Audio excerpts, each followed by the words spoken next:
आज समाज स्नेह पुरस्कार आज या ठिकाणी मला दिला, तो मी नम्रपणे स्वीकार केलेला आहे। खरं म्हणजे कार्यकर्त्याचा हा सन्मान आहे आणि म्हणून तळागाळामध्ये काम करणाऱ्या कार्यकर्त्याला तो मी समर्पित केलेला आहे।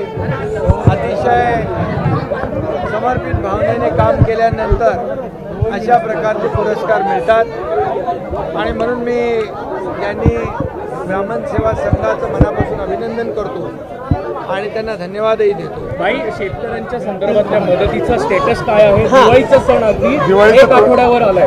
शेतकऱ्यांना वाऱ्यावर आमचं महायुती सरकार सोडणार नाही, शेतकऱ्यांची दिवाळी काळी होऊ देणार नाही हे मी सांगितलं होतं आणि तो शब्द आम्ही पाळलेला आहे।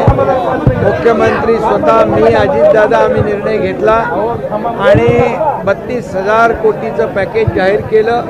दिवाळीपूर्वी त्याच्यातले पैसे शेतकऱ्यांच्या खात्यामध्ये जातील आणि बिलकुल त्यामध्ये शेतकऱ्याला आम्ही वाऱ्यावर सोडणार नाही हा जो शब्द आम्ही दिलेला आहे तो शब्द आम्ही पाळलेला आहे।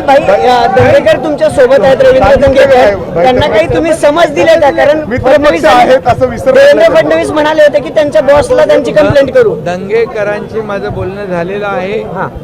दंगेकरांना मी सांगितलेलं आहे की महायुतीमध्ये दंगा नको, पण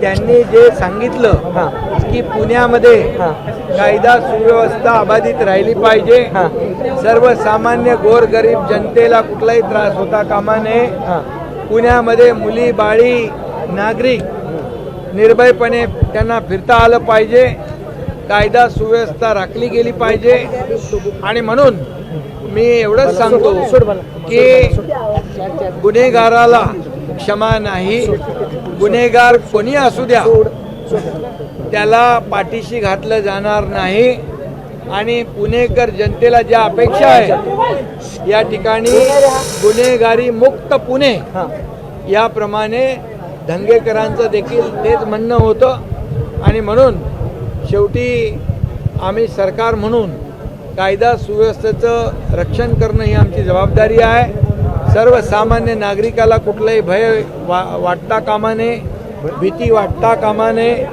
अशा प्रकारची अपेक्षा त्यांची आहे। म्हणून या ठिकाणी पोलीस आयुक्तांशी देखील माझी चर्चा झालेली आहे।